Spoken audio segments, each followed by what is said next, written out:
Legend of Grimrock 2 continues the four-person party RPGing of the original, trading out the last game's multi-level dungeon setting for an island of mystery. After washing ashore with your fellow shipwrecked prisoners, a bit of exploring uncovers notes mysteriously left for you to find. And you soon realise you've become someone's plaything in a monster-infested, trap-riddled labyrinth. Hex, at first I wasn't quite sure about this game moving to an outdoor setting because that rigid grid-based movement system just works so well for cramped interiors, but they've made it so much fun to explore. Yeah, and it looks great. While the adventure begins above ground, before you know it, you're descending gloomy stairs into creepy dungeons, sewers, temples, and then back above ground into foggy graveyards and bogs. This is all so much more non-linear than the last game. The map is huge and everything seems interconnected. And it seems designed purposely to stump you at certain points, which makes you have to go back and poke around different areas of the map, only to perhaps find something new there or a monster that you clearly are too weak to face. So you just ping about between problems. Yeah, and the puzzles are very tough, aren't they?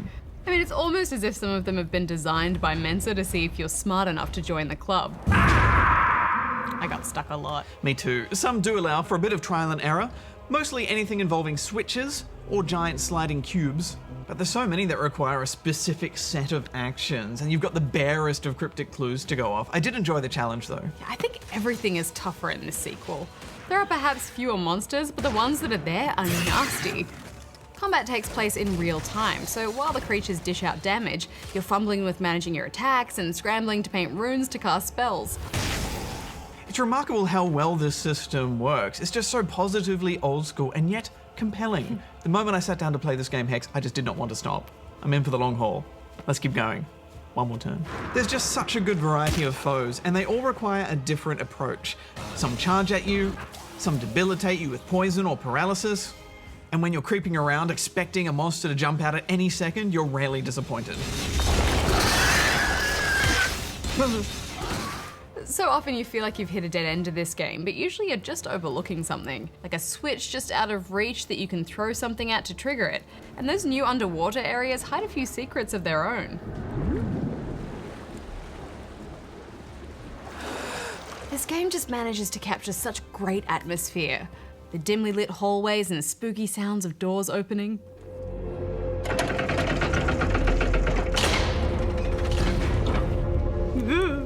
The eerie sound design is great, but we haven't talked about the character creation. I love that there's a class called Farmer that only rewards you with XP for eating food. It seems silly, but because your whole party needs to constantly eat food lest you starve, it's actually an interesting spanner to throw in the works. Maybe you cop penalties of starvation so Farmer Boy can earn a new skill. Yeah, well, my ratling needs cheese, Barjo, so hands off.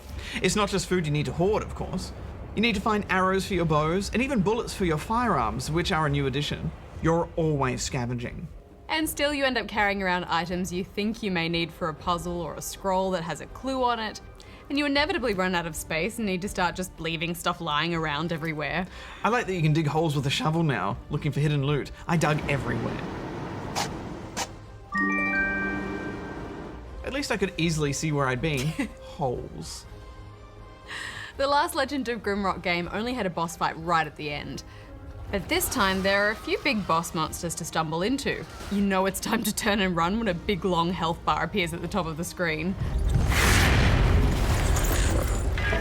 Yeah, they can be really punishing. I love that little leprechaun guy that appears. He's a bit like the loot goblin from Diablo. Come here, you. Give me your stuff. Give me all your things. So annoying.